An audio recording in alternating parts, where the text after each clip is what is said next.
Había algo profundamente equivocado con aquella niña. Henryk Novak se dio cuenta en la tercera vez que apareció. No era solo la puntualidad obsesiva, siempre a las 16 horas, como si su vida dependiera de ese horario exacto. No era el silencio perturbador con el que aceptaba el plato de comida, era la mirada.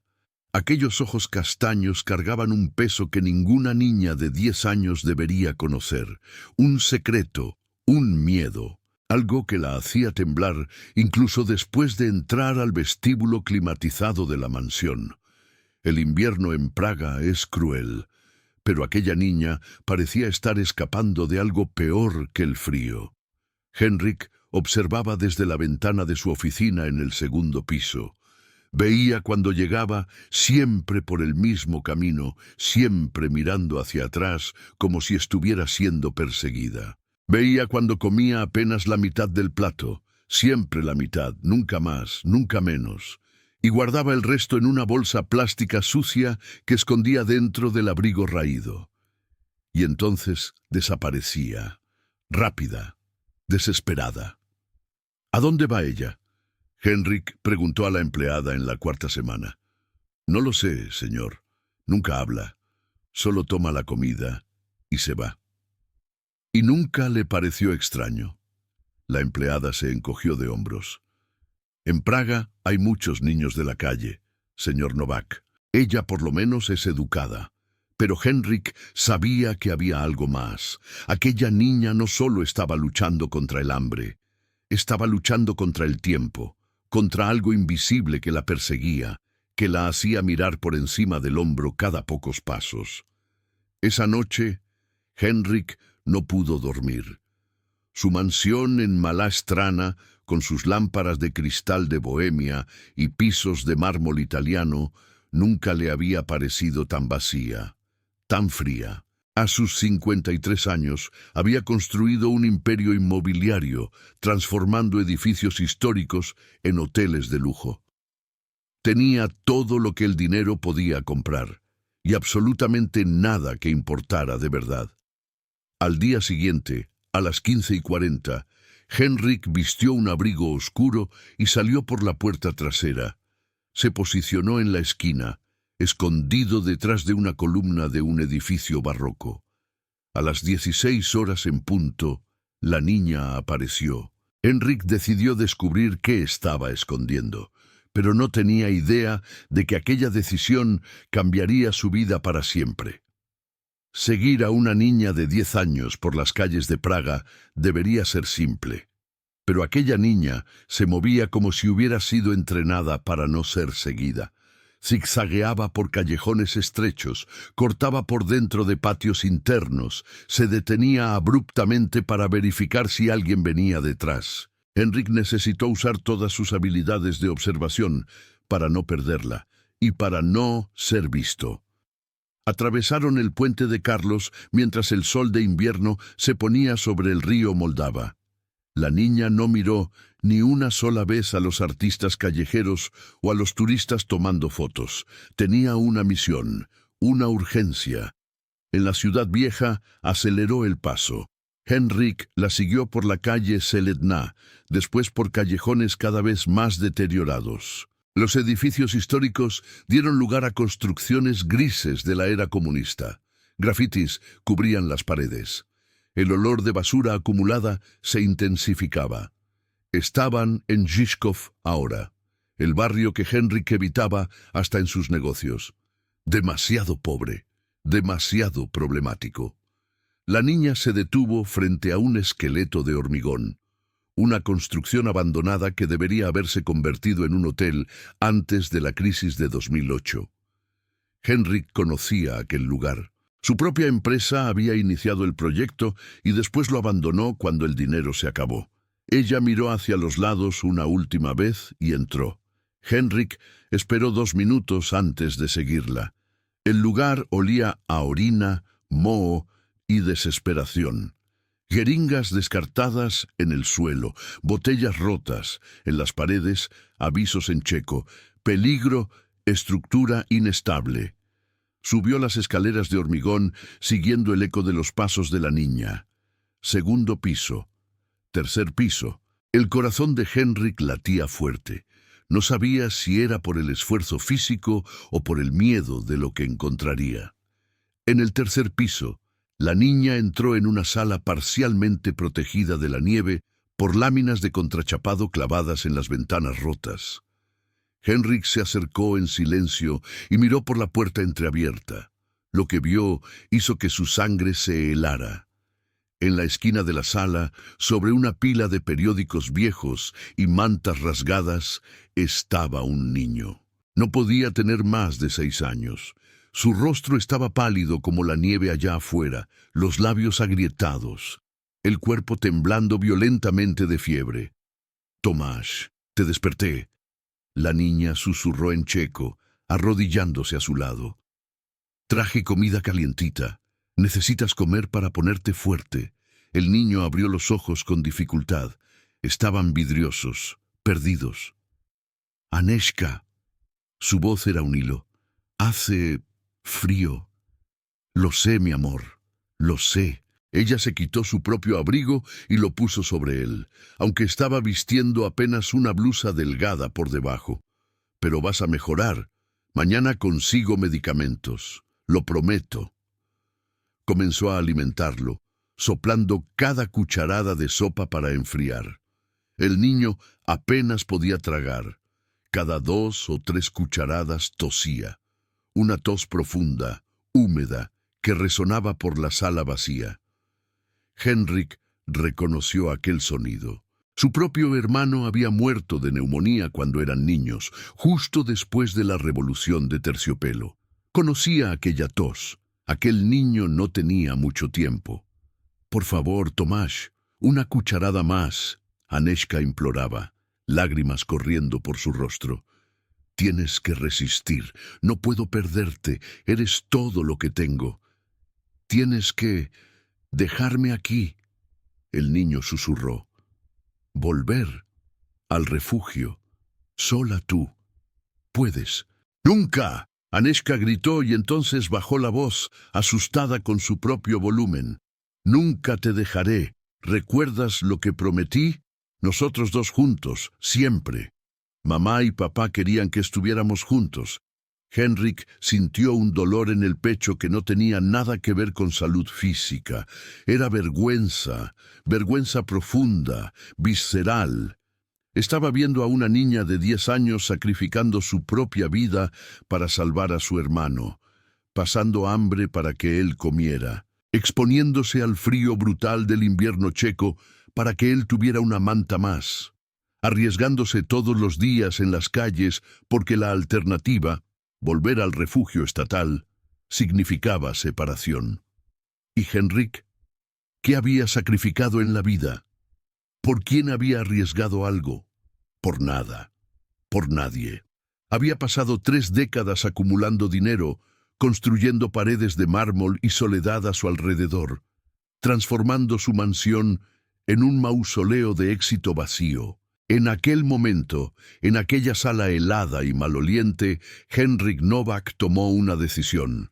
No fue una decisión racional, calculada, del tipo que acostumbraba tomar en sus reuniones de negocios. Fue algo más profundo, más humano. Fue la primera decisión verdaderamente importante de su vida.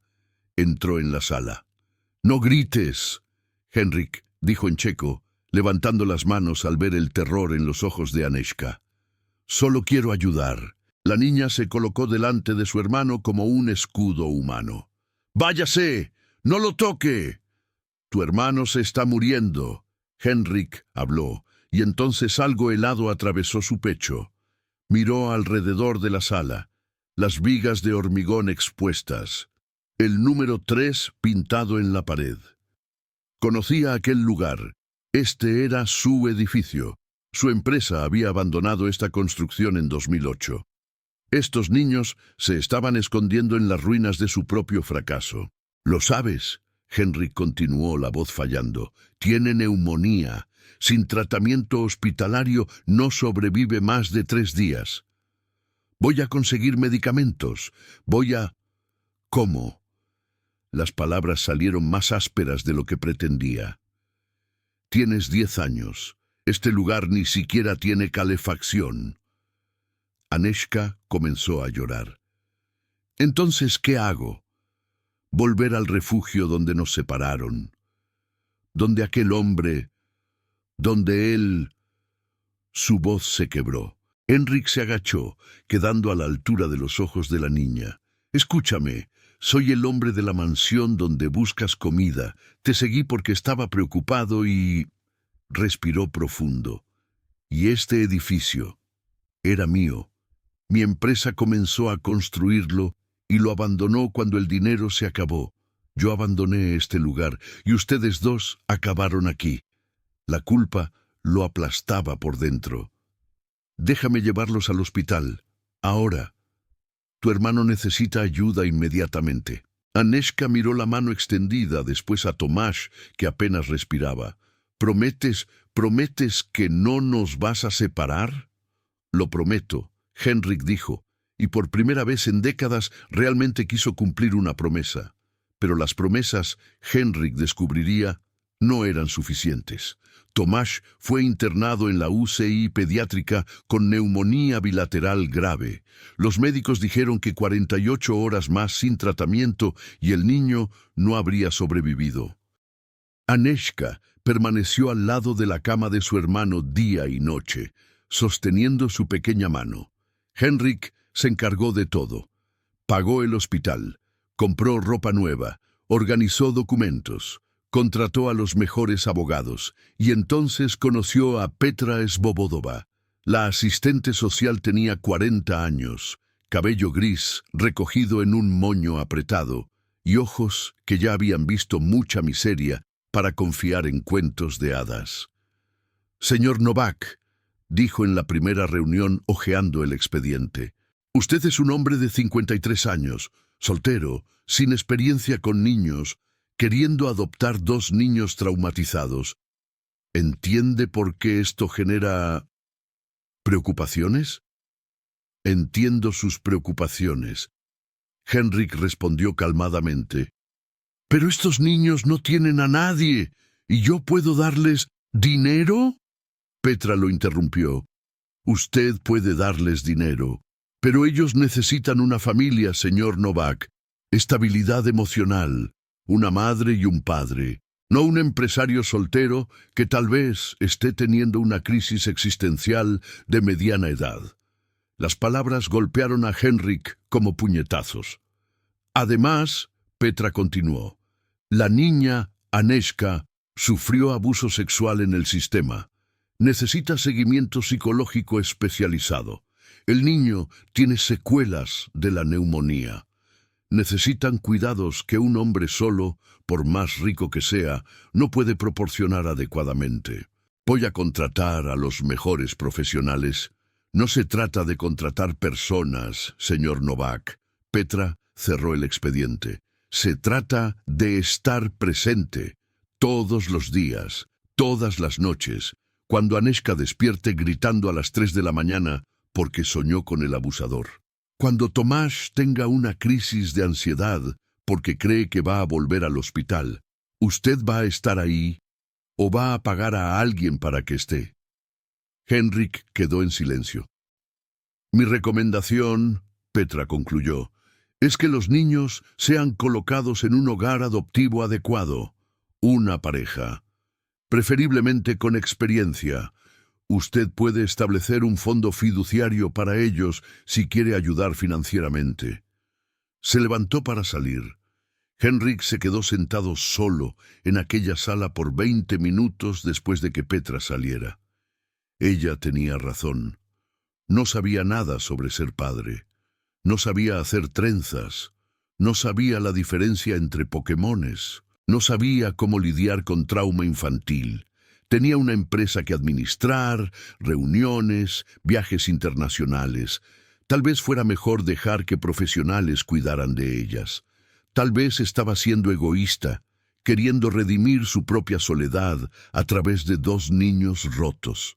Pensó en desistir, y entonces recordó la mirada de Aneeshka cuando prometió no separarlos. Esa noche, Henrik volvió al hospital. Aneshka todavía estaba al lado de la cama de Tomás, que ahora respiraba mejor, la fiebre finalmente bajando. «Neshka», Henrik llamó bajito. Ella lo miró con ojos cansados.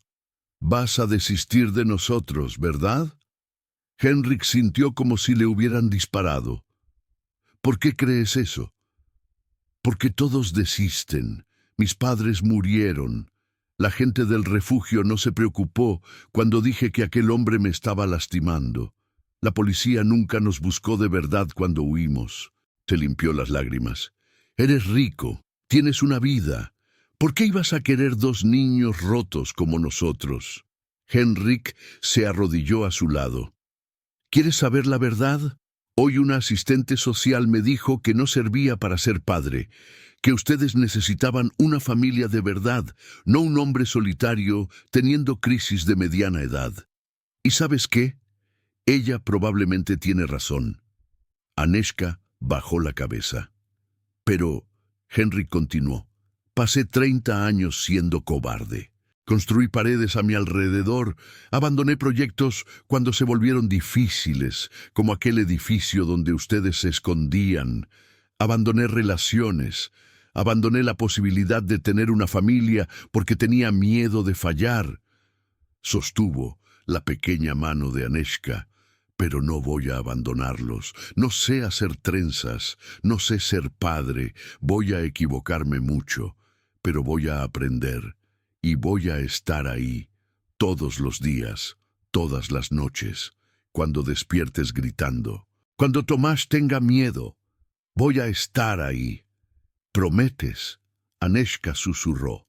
«Lo prometo, y esta vez voy a luchar por esta promesa con todo lo que tengo». En los 3 meses siguientes, Henrik luchó. Contrató psicólogos especializados en trauma infantil. Hizo curso de primeros auxilios pediátricos, redujo su carga de trabajo. Compareció a todas las reuniones con Petra Svobodová, respondiendo cada pregunta difícil, probando que estaba comprometido. Fue Aneshka quien cambió el juego. En la audiencia final, la jueza preguntó si quería hablar. Aneshka, con 12 años ahora, subió al estrado. «Mi nombre es Aneshka Novakova», dijo, usando el apellido de Henrik. «Y quiero decir algo sobre el señor Henrik. No es perfecto, quema panqueques, no sabe hacer trenzas bien, pero está ahí, todos los días. Cuando despierto gritando, sostiene mi mano hasta que vuelvo a dormir. Cuando mi hermano tiene miedo, cuenta historias hasta que se calma». Miró a Petra Svobodová. La señora dijo que necesitábamos una familia de verdad, pero familia no es quien sabe hacer todo bien, familia es quien se queda cuando se pone difícil. Y el señor Henrik se quedó. Hubo silencio en la sala. La jueza miró a Petra, que asintió lentamente. «Señor Novak», dijo la jueza, «la adopción es concedida». Aquella tarde lluviosa de primavera, Henrik Novak salió del tribunal con 2 papeles oficiales que lo convertían legalmente en padre de Aneshka y Tomás Novak. Y con la certeza de que, por primera vez en la vida, había luchado por algo que realmente importaba. La mansión en Mala Strana nunca más sería la misma. Pasaron 2 años. La biblioteca que Henrik nunca usaba se convirtió en sala de juegos. Los pasillos silenciosos ahora resonaban con risas y discusiones sobre tareas escolares. La cocina, antes territorio exclusivo de la empleada, vivía llena de intentos desastrosos de hacer panqueques los fines de semana. Henrik aprendió a hacer trenzas en el cabello de Aneshka. Aprendió los nombres de todos los Pokémones favoritos de Tomás. Aprendió que a veces, en medio de la noche, Aneshka todavía despertaba gritando, y él necesitaba sostener su mano y prometer que nunca dejaría que nada malo le pasara de nuevo. También aprendió que Tomás tenía miedo de los hospitales y que necesitaba paciencia infinita en las consultas de seguimiento. Que Aneshka era brillante en matemáticas, pero tenía pesadillas sobre ser separada de su hermano. Que ambos todavía guardaban comida en el armario Incluso sabiendo que nunca faltaría, el trauma no desaparece, solo aprende a convivir. Una tarde de domingo, Henrik estaba en el jardín trasero enseñando a Tomás a andar en bicicleta cuando Aneska se acercó. Tenía 12 años ahora, estaba más alta, más saludable, pero todavía tenía aquella mirada, aquella profundidad que venía de haber crecido demasiado rápido. «Papá», llamó. Todavía lo llamaba señor Novak la mayor parte del tiempo, pero a veces, en momentos de descuido, dejaba escapar «papá». «Sí, Neska, ¿te acuerdas del día que nos encontraste? ¿En la construcción?» Henrik dejó de sostener la bicicleta. Tomás pedaleó algunos metros solo antes de caer en el césped, riendo. «Recuerdo cada detalle. ¿Sabías que iba a aquella mansión porque era la única casa donde no me echaban?» Aneska habló bajo. «Probé 17 casas antes de la tuya. Todas me mandaron lejos. Pensé que eventualmente harías lo mismo». Henrik sintió un nudo en la garganta. «¿Por qué crees que no lo hice?», Aneska pensó por un momento. «Porque estaba solo también. Diferente a nosotros, pero solo. Lo veía en tus ojos cuando mirabas por la ventana. La sabiduría de aquella niña todavía lo sorprendía». «Tienes razón», Henrik admitió.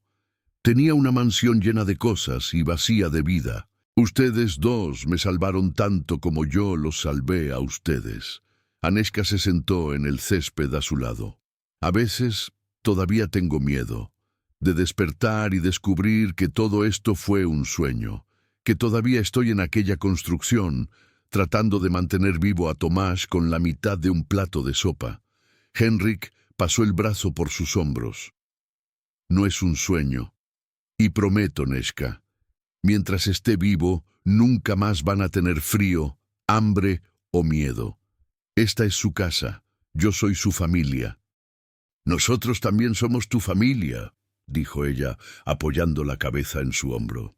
En aquel momento, viendo a Tomás riendo en el césped y sintiendo el peso reconfortante de Aneska a su lado, Henrik Novak comprendió una verdad simple. Había pasado 53 años construyendo paredes. Fueron necesarios 2 hijos y una construcción abandonada para enseñarle a construir un hogar. Y mientras el sol de primavera se ponía sobre los techos rojos de Praga, Henrik sonrió. Una sonrisa verdadera, del tipo que pensaba haber olvidado cómo hacer. Porque finalmente, después de una vida entera, estaba en casa.